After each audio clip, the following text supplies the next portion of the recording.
Good morning students.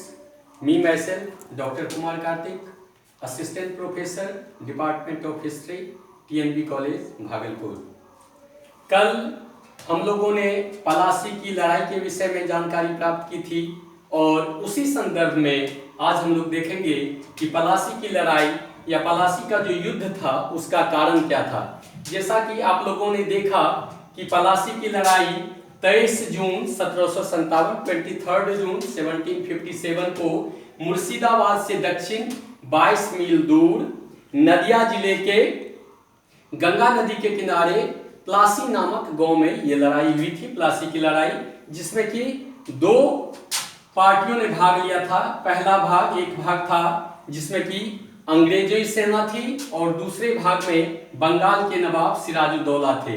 यानी कि पलासी की लड़ाई जो हुई थी, पलासी का युद्ध जो हुआ था 23 जून 1757 ईस्वी को, उसमें जो दो सेनाओं ने भाग लिया था उसमें एक सेना थी बंगाल के नवाब सिराजुद्दौला की और दूसरी सेना थी अंग्रेजी सेना। और कुछ ही देर के लिए यह लड़ाई हुई, लेकिन इसका परिणाम काफी भयंकर हुआ, काफी विध्वंसकारी हुआ। तो आज हम लोग परिचर्चा करेंगे कि पलासी की जो लड़ाई हुई, पलासी का युद्ध जो हुआ, उसका कारण क्या है। इसके युद्ध के कारण में सर्वप्रथम जो हम देखते हैं कि अभी जैसे मैंने चर्चा किया था कि दो सेनाएं थी, एक बंगाल के नवाब सिराजुद्दौला की सेना और दूसरी अंग्रेजी सेना। अब देखा जाए अगर तो सिराजुद्दौला की सेना में 50,000 सैनिक थे, जबकि अंग्रेजी सेना में अंग्रेजों के जो सैनिक थे वो सिर्फ 3,200।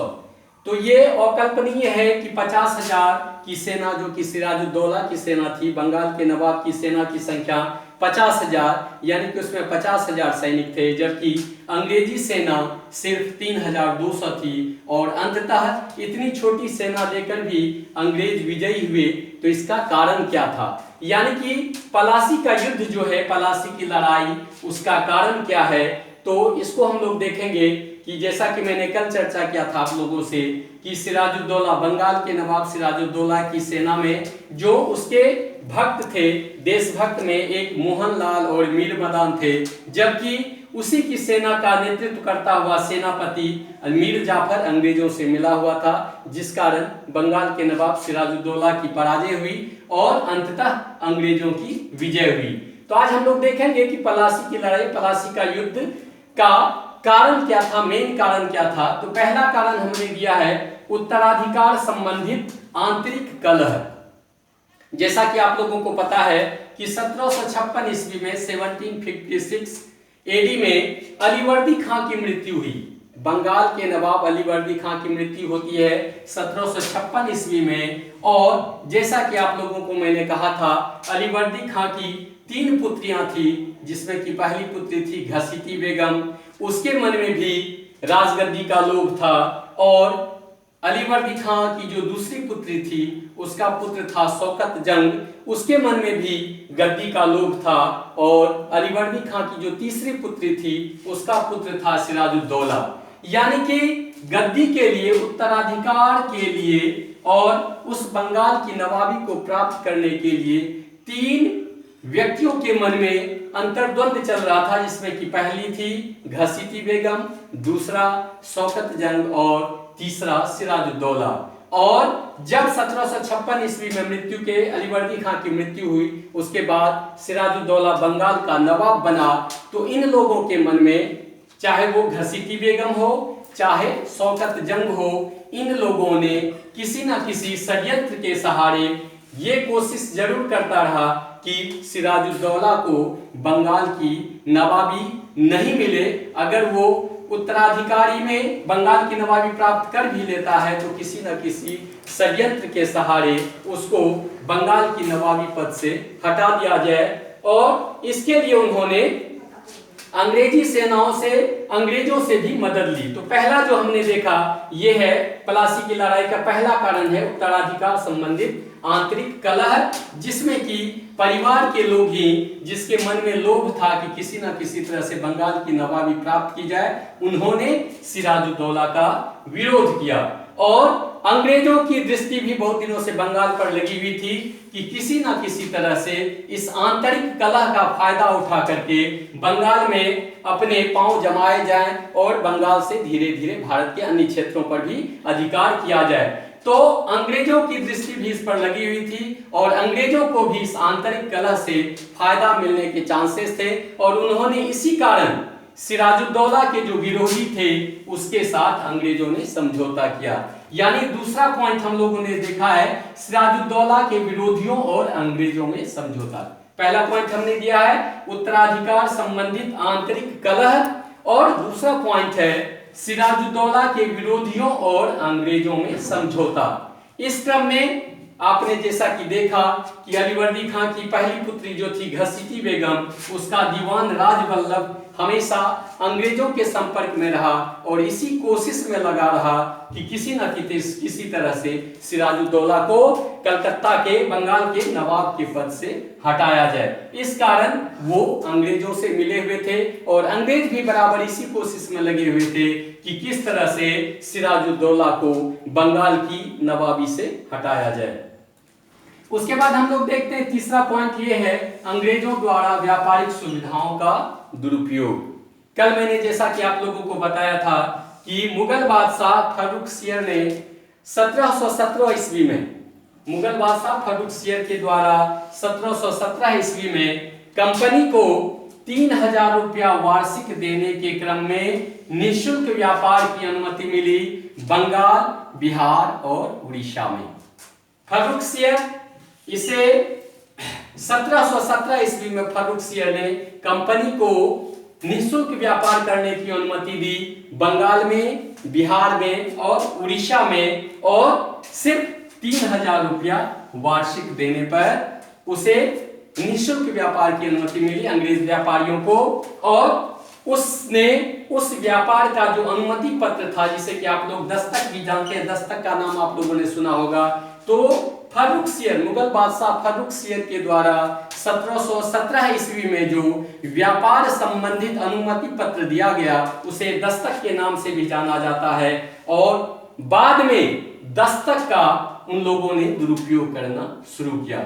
जिन दस्तक का उपयोग सिर्फ अंग्रेजी व्यापारिक कंपनी को दिया गया था उस दस्तक का उपयोग कुछ अंग्रेज पदाधिकारियों ने, अंग्रेज व्यापारियों ने निजी व्यापार के लिए करना शुरू किया और भारतीय व्यापारियों से रिश्वत लेकर उनके हाथों भी बेचना शुरू किया।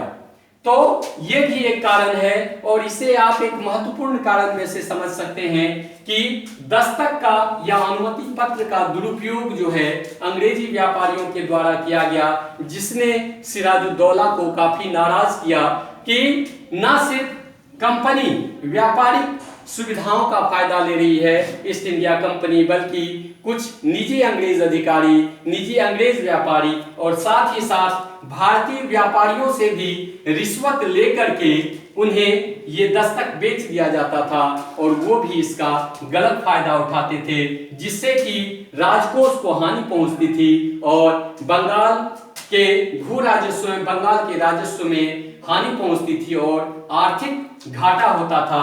तो इस कारण भी सिराजुद्दौला अंग्रेजों से नाराज थे। तो पहला जैसा कि देखा उसमें पारिवारिक कलह, उत्तराधिकार संबंधित आंतरिक कलह में उनमें पारिवारिक मतभेद था और अंग्रेज इस चीज का, इस आंतरिक कलह का फायदा उठा रहे थे। और उसके बाद हमने देखा कि दस्तक का दुरुपयोग। उसके बाद हम लोग आते हैं अंग्रेजों द्वारा व्यापारिक बस्तियों की किलेबंदी। चौथा पॉइंट में हमने दिया है अंग्रेजों द्वारा व्यापारिक बस्तियों की किलेबंदी। और जैसा कि आप लोगों को पता है कि जब अंग्रेजों ने कलकत्ता, जॉर्ज चार्नक ने कलकत्ता की स्थापना की, उसके बाद वहां पर फोर्ट विलियम नामक किले की स्थापना की गई। तो अंग्रेजों ने, और जैसा कि मैंने आप लोगों को कहा था कि सप्तवर्षीय युद्ध, यूरोप में सप्तवर्षीय युद्ध की आशंका को देखते हुए अंग्रेजी व्यापारियों ने, अंग्रेज अधिकारियों ने फोर्ट विलियम की किलेबंदी की थी, जिससे भी सिराजुद्दौला नाराज थे। हालांकि किलेबंदी का प्रयास अंग्रेजी व्यापारियों के साथ साथ फ्रांसीसी व्यापारियों ने भी किया, लेकिन सिराज के कहने पर फ्रांसीसी व्यापारियों ने अपनी किलेबंदी तोड़ दी।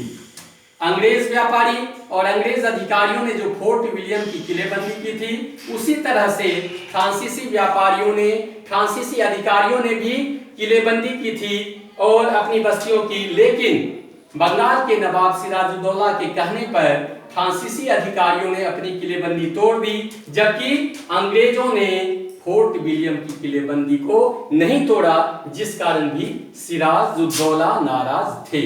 तो चौथा पॉइंट हमने लिया है व्यापारिक बस्तियों की किलेबंदी, जहां पर कि दोनों ने, अंग्रेजी सेना ने भी और फ्रांसीसी सेना ने भी अपनी अपनी बस्तियों की किलेबंदी की थी। लेकिन सिराज के कहने पर फ्रांसीसी अधिकारियों ने अपनी किलेबंदी तोड़ ली, जबकि अंग्रेजों ने इसे उचित नहीं समझा और उन्होंने सिराजुद्दौला के कहने का कोई उस पर प्रभाव नहीं पड़ा और उन्होंने एक तरह से सिराज के कथन की अवहेलना की। तो चौथा पॉइंट हमने लिया है अंग्रेजों द्वारा व्यापारिक बस्तियों की किलेबंदी। पांचवा है सिराजुद्दौला द्वारा कलकत्ता पर अधिकार।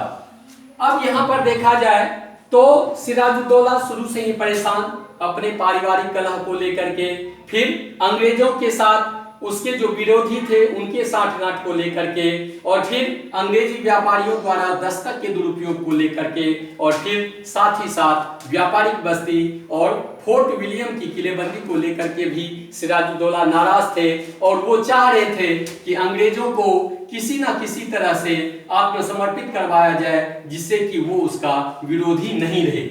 तो इस क्रम में पांचवा पॉइंट हमने लिया है सिराजुद्दौला द्वारा कलकत्ता पर अधिकार। तो जब सिराजुद्दौला ने देखा कि अंग्रेजी अधिकारी और अंग्रेजी व्यापारी किसी भी तरह से उसकी आज्ञा का पालन नहीं कर रहे हैं, तो अंततः उन्होंने 4 जून 1756, कल मैंने इसकी चर्चा की थी, 4 जून 1756 ईस्वी को उन्होंने, सिराजुद्दौला ने कासिम बाजार की कोठी पर आक्रमण किया और उस पर अधिकार किया। तो उसी क्रम में जब उन्होंने देखा कि फोर्ट विलियम की किलेबंदी हो रही है और अंग्रेज अधिकारी नहीं मान रहे हैं, तो विवश होकर के सिराजुद्दौला ने 4 जून 1756 ईस्वी को कासिम बाजार के किले पर आक्रमण किया। कासिम बाजार की कोठी जो थी उस पर आक्रमण किया और अंग्रेजी सेना को परास्त करते हुए कासिम बाजार कोठी पर अधिकार कर लिया 4 जून 1756 ईस्वी को। उसके बाद इसी क्रम में उन्होंने, सिराजुद्दौला ने 15 जून को कलकत्ता पर आक्रमण किया, जहां पर कि आप लोगों को पता है, कल ही मैंने बताया था कि फोर्ट विलियम किला अंग्रेजी व्यापारी से संबंधित। तो 15 जून 1756 ईस्वी को सिराजुद्दौला ने कलकत्ता पर भी आक्रमण किया और अंग्रेजी सेनाओं को आत्मसमर्पण करने को मजबूर किया। उस समय में कलकत्ता का गवर्नर डेक था, जो वहां से भागकर फुल्टा द्वीप चला गया और गवर्नर डेक ने अपनी जगह पर हॉलवेल को कलकत्ता का इंचार्ज बना दिया। जब उन्होंने देखा कि अब अंग्रेजी सेना के सामने आत्मसमर्पण के अलावा कोई चारा नहीं है, उसके बाद कलकत्ता का गवर्नर डेक, अंग्रेज गवर्नर डेक वहां से भाग गया और वो भागकर फुल्टा द्वीप चला गया और उन्होंने अपनी जगह हॉलवेल को कलकत्ता की जिम्मेदारी दे दी। और उसके बाद इसी क्रम में मैंने कल आप लोगों के साथ चर्चा भी की थी ब्लैक होल ट्रेजेडी की, जो कि 20 जून 1756 ईस्वी को, ये अगर देखा जाए तो एक इतिहासकार J.H. लिटिल के द्वारा, J.H. लिटिल ने कहा है कि ये ब्लैक होल ट्रेजेडी जो है वो टोटली कंप्लीटली हॉलवेल के दिमाग की उपज है और वो एक षड्यंत्र की तरह इसका उपयोग करना चाहा कि किसी तरह से अंग्रेजी सेना बंगाल के नवाब सिराजुद्दौला का विरोधी हो जाए। तो 20 जून 1756 ईस्वी को सिराजुद्दौला ने 146 अंग्रेज बंदियों को काली कोठरी में बंद कर दिया, जिसकी लंबाई चौड़ाई मैंने आप लोगों को कल बताया था। एक छोटी सी कोठरी, मतलब छोटा सा रूम था, छोटी सी कोठरी, जिसे कि काली कोठरी इसलिए कहा जाता था कि उसकी लंबाई सिर्फ 18 फीट और चौड़ाई 14 फीट 10 इंच थी। तो एक छोटी सी कोठरी जिसे कि ब्लैक कोठरी, काली कोठरी भी कहा जाता था। और कल मैंने आपसे चर्चा की थी कि उसका उपयोग अंग्रेजी अधिकारी, ब्रिटिश पदाधिकारी भारतीयों को दंड देने के लिए करते थे। तो उसी रूम में एक छोटी सी कोठरी जो थी, जिसे कि काली कोठरी कही जाती है, जिसकी लंबाई 18 फीट और चौड़ाई 14 फीट 10 इंच थी, उसमें सिराजुद्दौला ने 20 जून 1756 ईस्वी को 146 अंग्रेज बंदियों को कैद कर दिया, बंद कर दिया। और उस समय में गर्मी की उमस के कारण जब 23 जून को उस रूम को खोला गया, 23 जून 1756 ईस्वी के सवेरे जब रूम को खोला गया, उस कोठरी को खोला गया, तो उसमें मात्र 23 व्यक्ति ही जीवित पा गए। और उस जीवित पाए गए में एक हॉलविल भी था, जिसके दिमाग की ये उपज है ब्लैक होल ट्रेजेडी। तो इसको ब्लैक होल ट्रेजेडी को अपनी ओर करने के लिए, इस घटना का फायदा उठाने के लिए हॉलवेल ने इसे तोड़ मरोड़ करके पेश किया, जिससे कि अंग्रेजी सेना बंगाल के नवाब सिराजुद्दौला का विरोधी हो जाए। तो पांचवा कारण है सिराजुद्दौला द्वारा कलकत्ता पर अधिकार। और इसका मैंने बताया 4 जून 1756 को कासिम बाजार कोठी पर आक्रमण, 15 जून को कलकत्ता पर आक्रमण, फोर्ट विलियम पर विजय, और उसके बाद 20 जून को ब्लैक होल ट्रेजेडी। तो ये कारण है पलासी के युद्ध का, पलासी की लड़ाई का पांचवा कारण है सिराजुद्दौला द्वारा कलकत्ता पर अधिकार। उसके बाद हम आते हैं छठा कारण, ये है अंग्रेजों द्वारा कलकत्ता पर अधिकार। पांचवा पॉइंट है सिराजुद्दौला द्वारा कलकत्ता पर अधिकार, और छठा पॉइंट हम देख रहे हैं अंग्रेजों द्वारा कलकत्ता पर अधिकार। तो ब्लैक होल ट्रेजेडी के बाद जो कलकत्ता के अंग्रेज सेना बची हुई थी, उन लोगों ने मद्रास खबर भेजी, और मद्रास से अंग्रेजों की सेना यहां पर कलकत्ता आई, जिसका नेतृत्व स्थल सेना का नेतृत्व क्लाइव कर रहा था और नौसेना का नेतृत्व वाटसन कर रहा था।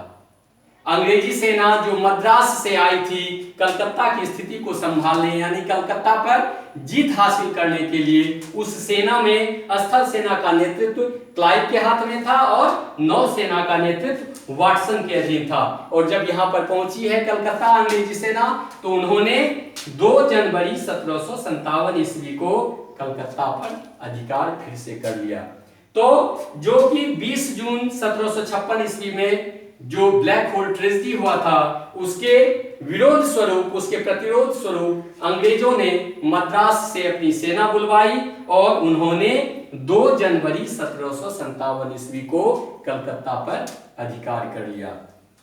तो उसके बाद जब बंगाल का नवाब सिराजुद्दौला लाचार हो गया, उसे लगा कि अंग्रेजी सेना के सामने उसकी नहीं चलेगी, तो अंततः उन्होंने 9 फरवरी, कल मैंने आपको परिचर्चा की थी इसका, 9 फरवरी 1757 ईस्वी को अलीनगर की संधि हुई। बंगाल के नवाब सिराजुद्दौला और अंग्रेजी सेना के बीच, क्लाइव के बीच में ये अलीनगर की संधि हुई है। और उसके बाद यहां पर देखिए, जब अलीनगर की संधि होती है बंगाल के नवाब सिराजुद्दौला और अंग्रेजों के बीच में 9 फरवरी 1757 ईस्वी को, और उसमें क्षतिपूर्ति के रूप में भी सिराजुद्दौला ने अंग्रेजी सेना को 3 लाख रुपया दिया। फिर भी क्लाइव को विश्वास था, क्लाइव का कहना था कि अगर लेट किया जाएगा, अगर 1-2 दिन का भी अगर विलंब किया जाए, तो हो सकता है सिराजुद्दौला फ्रांसीसी सेना से मिले और उसके बाद अंग्रेजी सेना को मुश्किलों का सामना करना पड़ सकता है। और इस कारण उन्होंने, क्लाइव की सेना ने, अंग्रेजी सेना ने मार्च 1757 ईस्वी को फ्रांसीसी बस्ती चंद्रनगर पर भी अधिकार कर लिया। 3 घटनाएं, 2 जनवरी 1757 ईस्वी को कलकत्ता पर अधिकार, उसके बाद 9 फरवरी 1757 ईस्वी को अलीनगर की संधि, और उसके बाद मार्च 1757 ईस्वी में अंग्रेजी सेना ने फ्रांसीसी बस्ती चंद्रनगर पर भी आक्रमण कर लिया। और इस फ्रांसीसी बस्ती को जीतने के पीछे यही कारण था, क्लाइव के मन में कहीं ना कहीं ये चल रहा था कि अगर बंगाल का नवाब सिराजुद्दौला फ्रांसीसी सेना से मिल जाता है, तो हो सकता है अंग्रेजी सेनाओं को मुश्किलों का सामना करना पड़े और उसे पराजय का मुंह देखना पड़े। और जिस सेनापति को इसने, मानिक चंद्र उस समय में ये बंगाल के नवाब का सेनापति था मानिक चंद्र, वो भी भाग गया वहां से। और जैसा कि मैंने आपको बताया कि 2 जनवरी 1757 ईस्वी को कलकत्ता पर अधिकार होता है, और 9 फरवरी 1757 ईस्वी को अलीनगर की संधि होती है, और मार्च 1757 ईस्वी में फ्रांसीसी बस्ती चंद्रनगर को भी जीत लिया गया। और क्लाइव एक कुशल सेनापति था, उसके मन में दूर दूर तक यही चल रहा था कि आगे की कूटनीति क्या हो, आगे की रणनीति क्या हो जो कि राजनीतिक विजय मिले। और क्लाइव ने कहा भी था कि अगर हम 1 या 2 दिन का विलंब करते हैं तो कंपनी की जो आशा है, भविष्य में जो वो सपना देख रही है, उसका सर्वनाश हो जाएगा। इसलिए उन्होंने तेजी के साथ फ्रांसीसी बस्ती चंदनगर पर आक्रमण किया, जिससे कि सिराजुद्दौला, बंगाल के नवाब सिराजुद्दौला फ्रांसीसी सेनाओं से नहीं मिल सके और मिल करके अंग्रेजों का विरोध नहीं कर सके। उसके बाद 7वां कारण हम लोग आते हैं, नवाब के विरुद्ध अंग्रेजों का षड्यंत्र। अब इस नवाब को कैसे हटाया जाए, जब आपने देखा कि अलीनगर की संधि भी हो गई है, उसके बाद भी क्लाइव के मन में चल रहा था कि सिराजुद्दौला को किसी न किसी तरह से बंगाल की नवाबी से हटाया जाए। और उसके लिए उसको एक मोहरा भी मिला हुआ था। बंगाल की नवाब के जो सेनापति थे मीर जाफर, उसके मन में भी था कि कहीं ना कहीं नवाब बना जाए। तो मीर जाफर के मन में जो इच्छा थी उसी का फायदा उठाते हुए क्लाइव ने मीर जाफर को अपनी ओर मिलाया। उसके साथ साथ साहूकार, जगत सेठ, सेनानायक राय दुर्लभ, मानिक चंद, इन लोगों को क्लाइव ने अपनी कुशल कूटनीति से अपनी ओर मिला लिया और सिराज के विरोधी खेमे में ये लोग चले गए।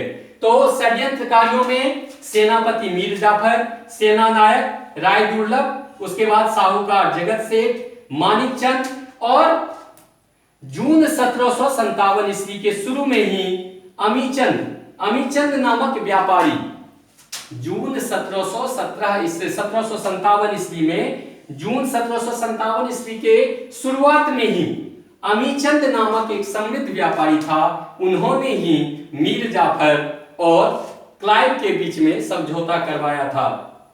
और समझौता के स्वरूप मीर जाफर ने कंपनी को 1 करोड़ देना स्वीकार किया, 50 लाख रुपया उन्होंने अंग्रेजों को देना स्वीकार किया और 20 लाख उन्होंने हिंदुओं, कलकत्ता के हिंदुओं को देना स्वीकार किया। और उसके बाद उन्होंने ये भी स्वीकार किया कि अंग्रेज अगर कलकत्ता में किसी भी प्रकार की किलेबंदी करते हैं तो मीर जाफर को उससे कोई भी ऐतराज नहीं होगा। इस प्रकार एक तरह से देखा जाए तो मीर जाफर ने नवाब बनने के स्वरूप में कलकत्ता यानी कि बंगाल की मर्यादा थी उसे बेच डाला क्लाइव के हाथों में, और उसमें उसके बहुत सारे सहयोगी थे। तो 7वां पॉइंट है नवाब के विरुद्ध अंग्रेजों का षड्यंत्र, जिसमें कि आपने देखा कि बंगाल के नवाब के सेनापति मीर जाफर, साहूकार जगत सेठ, मानिकचंद, सेनानायक राय दुर्लभ और अमीचंद जैसे समृद्ध व्यापारी थे।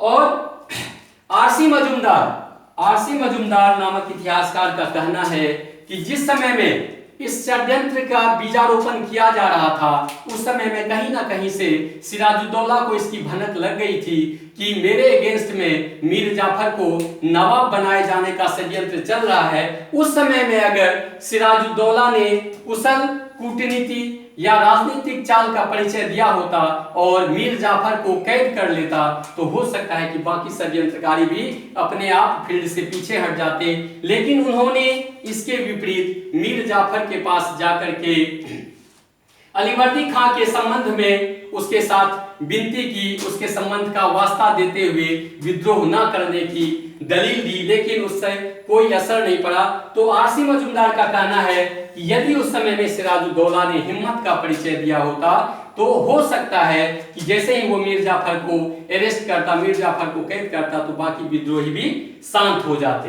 तो 7वां है नवाब के विरुद्ध अंग्रेजों का षड्यंत्र। उसके बाद हम आते हैं ये 7 कारण पलासी की लड़ाई के लिए जिम्मेदार था, जिसमें कि पहला है उत्तराधिकार संबंधित आंतरिक कलह, दूसरा है सिराजुद्दौला के विरोधियों और अंग्रेजों में समझौता, तीसरा है अंग्रेजों द्वारा व्यापारिक सुविधाओं का दुरुपयोग, चौथा है अंग्रेजों द्वारा व्यापारिक बस्तियों की किलेबंदी, पांचवा है सिराजुद्दौला द्वारा कलकत्ता पर अधिकार, छठा है अंग्रेजों द्वारा कलकत्ता पर अधिकार, और 7वां है नवाब के विरुद्ध अंग्रेजों का षड्यंत्र।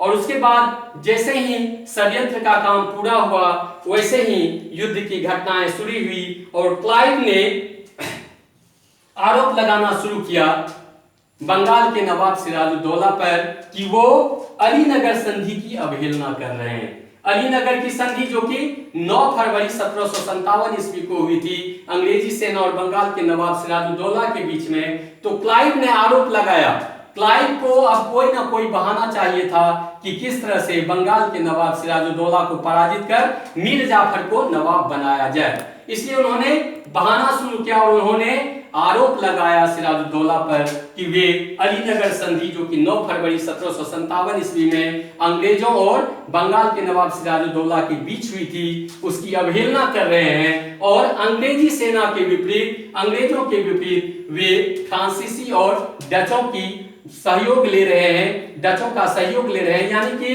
क्लाइव का कहना था कि सिराजुद्दौला अलीनगर की संधि की अवहेलना करते हुए फ्रांसीसी सेना और डचों की सेना से सहयोग की अपेक्षा कर रहे हैं, जिससे कि वो अंग्रेजी सेना को पराजित कर सके।